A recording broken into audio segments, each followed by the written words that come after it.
இன்னைக்கு பொதுவாக எல்லாருமே கேட்கக்கூடிய ஒரு கேள்வி, டாக்டர் லிவர் சிரோசிஸ் சொல்லிட்டாங்க அப்படின்னா என்ன?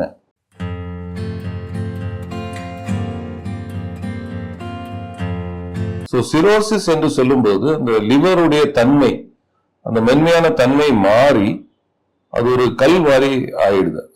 அதோட ஸ்டிஃப்னஸ் இன்க்ரீஸ் ஆகி அது ரொம்ப ஹார்ட் ஆயிடுது. அதுதான் சிரோசிஸ் என்று சொல்லுவோம். இது என்டையர் லிவரும் ஹார்ட் ஆயிடுமா? ஆக்சுவலா பாத்தீங்கன்னா இடையிடையே இந்த ஹெப்படைட்டிஸ் என்று ஒன்று ஃபார்ம் ஆகி, அதாவது கல்லீரல் புண்பட்டு குணமாகும். இந்த மாதிரி புண்பட்டு குணமாகும் போது அந்த இன்டர்வீனிங் இடையில உள்ள டிஷ்யூஸ் ரீஜெனரேட் ஆகும். அந்த ரீஜெனரேட் ஆகும்போது திருப்பி மீண்டும் அது பெரிதாக உருவாகும் போது அதுல நாடியூல்ஸ் என்று ஃபார்ம் ஆகும். Nodules, regenerative nodules.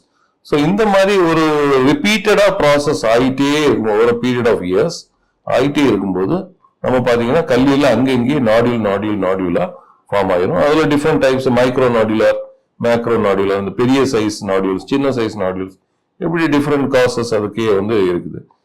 இந்த மாதிரி ஒரு சேஞ்சஸ், கிளாண்டுலர் சேஞ்சஸ் ஆகுறதுனால தான் சிரோசிஸ் என்று சொல்லுவோம். இதுல என்ன ப்ராப்ளம்னா, அந்த இன் பிட்வீன் த நாடியூல்ஸ் உள்ள டிஷ்யூஸ் பேரன்கேமா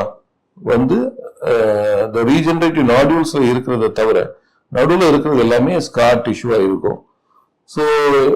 the ஆர்கனோட ஃபங்க்ஷன் கன்சிடரபிளா இதுல கம்மி ஆயிடுது.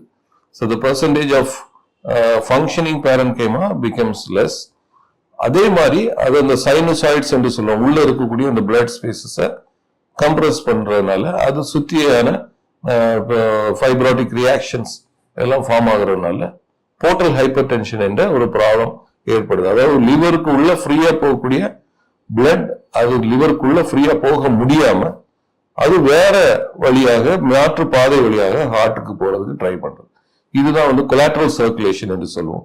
இதனால பலருக்கு பல ப்ளீடிங் போன்ற காம்ப்ளிகேஷன்ஸ், ஸ்பிளீன் என்லார்ஜ் ஆகுறது, அது மற்ற பிளேட்லெட் கவுண்ட் எல்லாம் டவுன் ஆகுறது. இந்த மாதிரிப்பட்ட சில சேஞ்சஸ் எல்லாம் ஏற்படலாம். இதுதான் இந்த கலெக்டிவ்லி இந்த சிரோசிஸ் என்று சொல்லுவோம். இதனால வரக்கூடிய பாதிப்புகள் ஒன்று போர்ட்டல் ஹைப்பர் டென்ஷன் என்று சொல்லுவோம். சிலருக்கு நாள்பட போகும்போது ஜாண்டிஸ் உருவாகலாம். அப்புறம் இந்த லிவரோட ஃபங்க்ஷனிங் கெப்பாசிட்டி கம்மி ஆகும்போது இந்த அல்புமின் போன்ற புரத சத்துக்கள் லோவா ஃபார்ம் ஆகும். அப்புறம் இந்த போர்ட்டல் ஹைப்பர் டென்ஷன் மற்றும் அந்த ஃப்ளூயிட் ஃபில்ட்ரேஷன்ல சேஞ்சஸ் எல்லாம் வரும்போது வயிற்றுக்குள்ள அசைட்டிஸ், நீர்க்கட்டு உருவாகும். அப்புறம் சிலருக்கு கால் வீக்கம் போன்றவை கூட வரலாம்.